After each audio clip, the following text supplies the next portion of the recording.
ఇల్లు మీది రిజిస్ట్రేషన్ ఖర్చు మాది. క్రెడాయ్ ప్రివిలేజ్ కూపన్ తగ్గించుకోండి. ఈ మెగా ధమాకా ఆఫర్ పొందండి. CREDAI Vijayawada property show.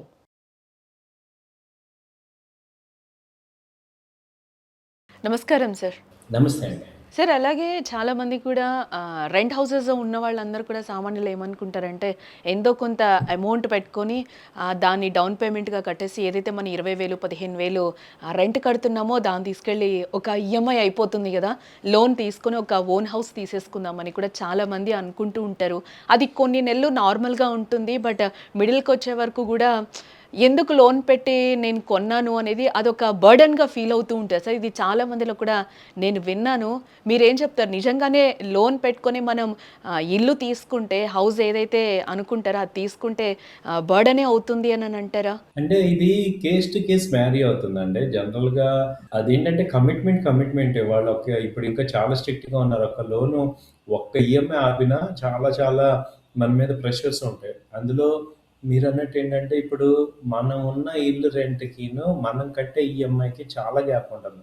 ఇప్పుడు సపోజ్ నేను ఒక 50,00,000 పెట్టి ఇల్లు కొన్నాననుకోండి. నాకొచ్చే ఈఎంఐ కనీసం 50,000 ఉంది. అలాగే నేను 50,00,000 పెట్టి ఇల్లు కొని రెంట్‌కిచ్చాననుకోండి. నాకెంతొస్తుంది? 15,000-20,000 వస్తది రెంట్. అంటే మన ఈ రెంట్‌కిను, మనకొచ్చే రెంట్‌కిను, మన ఈఎంఐకి చూసుకుంటే కనీసం 3 టైమ్స్ తగ్గుతది. అంటే ఆహ్, మన 50,000 అంటే మీకొచ్చేది 15,000-20,000. సో, రిమైనింగ్ అమౌంట్ మనం పే చేసుకోవాలి. మీరు అదే ఇంట్లో ఉన్నారనుకోండి. అప్పుడు మీరు టోటల్‌గా 50,000 బర్డెన్ అవుతది. సో, ఇదే డిఫరెన్స్. ఇప్పుడిక్కడ కాన్సెప్ట్ ఏంటంటే, ఇప్పుడు నేను ఆ ఫైనాన్షియల్ రిస్క్ కమిట్మెంట్ తీసుకోగలనా? ఇప్పుడు మనకేంటి ఒక 25-35 ఎర్లీ ఏజ్‌లో కనుక ఇల్లు కొనుక్కుంటే, అది మనకి లాంగ్ టర్మ్‌లో ఏమవుతుందంటే, ఒక అసెట్ లాగా బిల్డ్ అవుతుంది. మన లైఫ్ అక్కడ జరుగుతుంది. సో, ఇల్లైతే కంపల్సరీ. ఇల్లు కొనాల్సిందే. అయితే మనకి ఇవాళ ఎఫర్డబుల్ ఏంటి? ఆ ఎఫర్డబుల్ తగ్గట్టుగా మనం కొనుక్కోవాలి. సో, మీరేంటంటే రిస్క్‌ని ఎప్పుడు ఆలోచించుకోండి.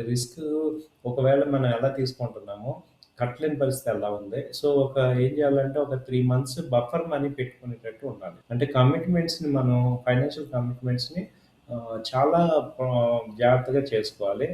డెట్‌లో ఉన్నప్పుడు మీరేంటంటే కొంత టైం తీసుకొని అట్‌లీస్ట్ ఒక 25%, 30% లోన్ అమౌంట్ మనకి లోన్‌లో మనం కట్టేటట్టు ఉండాలి. అంటే ఇప్పుడు సపోజ్ ఒక 50,00,000 లోన్ అనుకోండి. బ్యాంక్స్ ఏం చేస్తున్నాయి? 50,00,000 ఇచ్చేస్తున్నాయి. ఇంకా 50,00,000 కాదు. ఇంకా పైన ఇంకో 5,00,000 కూడా ఎక్స్‌ట్రా ఏసుకో.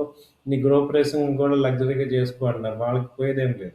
మనకేంటంటే మన 50,00,000 ఇల్లు అంటే కనీసం 10,00,000 మనం డౌన్ పేమెంట్ కట్టి 40,00,000 తీసుకోవటం వల్ల మనము లోన్ ఫ్రీగా అవుతున్నాం. సో, ఇదొకటి గుర్తుపెట్టుకోండి. లేదు ఇప్పుడు 100% నేను తీసుకుంటాను అంటే అప్పుడెలా ఉండాలంటే మీకు అట్‌లీస్ట్ మీకు 70% అన్నా మీకు ఆ ఇంటి మీద ఇన్‌కమ్ రావాలి. అప్పుడే మీరు 100% లోన్ తీసుకోవచ్చు. సో, మనం ఉన్న ఇల్లు నేనిప్పుడు ఇంట్లో ఉంటాను. ఆ ఇల్లు ఎంజాయ్ చేస్తానంటే మాత్రం కనీసం ఒక 20% డౌన్ పేమెంట్ అన్నా కట్టుకోండి. మీరు ఫైనాన్షియల్‌గా కాలిక్యులేట్ చేసుకోవాలి. ఎందుకంటే ఇప్పుడు అందరూ కొంటున్నారు, మనం కొన్నాం అని చూసుకోవటం కరెక్ట్ కాదు.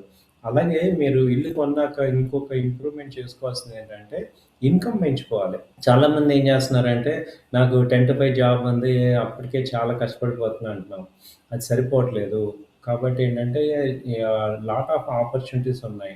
సో, ఈవినింగ్స్ గానీ, మార్నింగ్స్ కానీ ఇన్‌కమ్ పెంచుకునే యాక్టివిటీస్ హౌస్ వైఫ్స్ వాళ్ళేంటంటే ఏదో రకంగా ఇద్దరు కూడా ఇన్‌కమ్స్ లెవెల్స్‌ని పెంచుకోవాలి.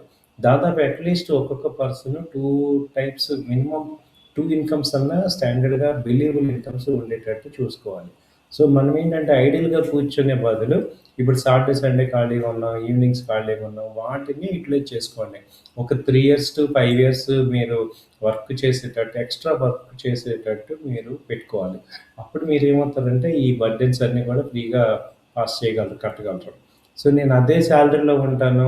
నేను అదే ఇన్‌కమ్ మెయింటైన్ చేసి బర్డెన్ ఫేస్ అవుతానంటే చాలా కష్టమవుతుంది. సో, అదర్ ఇన్‌కమ్స్ అంటే మీరు అడిషనల్ యాక్టివిటీస్ పెంచుకోవటం, అడిషనల్ ఇంప్రూవ్‌మెంట్స్ చేసుకోవటం అనేది కంపల్సరీ చేసుకుంటే మీకు బర్డెన్ అవ్వదు. ఎందుకంటే ఇప్పుడు మనకి ఎవరిమైనా గానీ గట్టిగా వర్క్ చేసే ఏజ్ వచ్చి 25-45 వరకు. ఈ 20 ఇయర్స్ మన లైఫ్ గోల్డెన్ ఇయర్. అంటే వయసులో ఉంటాము, మనం సంపాదించగలం, కష్టపడగలం. ఈ టైంని మనం వేస్ట్ చేయొద్దు. మీరు ఆ 25-45 ఉన్నప్పుడే అసెట్స్ అప్పుడు కొన్న అసెట్సే మనకి 90 ఇయర్స్ లైఫ్ లాంగ్ మనం ఉంటాం. సో, ఇల్లు కొనాలి, ఎక్కువ ఇన్‌కమ్ పెంచుకోవాలి. డెట్‌లు తప్పదు. ఇప్పుడు మనకి ఇప్పుడు సపోజ్ ఒక 50,000 సాలరీ ఉన్నాయన 50,00,000 ఇల్లు కొనాలంటే మరేం చేయాలి? అటు తీసుకోవాలి, ప్లస్ ఎక్స్‌ట్రా వర్క్ చేయాలి. వైఫ్ అండ్ హస్బెండ్ ఇద్దరు వర్క్ చేసుకోవాలి. అలా మనం ఇన్‌కమ్ పెంచుకోవాలి. దానికేమున్నాయి? నాకున్న స్కిల్స్ ఏంటి? నేను ఏ రకంగా ఇన్‌కమ్ పెంచుకోగలను? ఇలాంటివి చేసుకోండి. ఇలాంటి విషయాల్లో మీకేమైనా పర్సనల్‌గా సజెషన్ కావాలన్నా నాకు కాల్ చేసి చెప్తాం. ఆల్టర్‌నేట్ ఇన్‌కమ్స్ ఎలా డెవలప్ చేసుకోవాలి? ఏ రకంగా ఉన్నాయి? ఇవన్నీ కూడా మీకు హెల్ప్ చేస్తాం. Right sir. Thank you so much.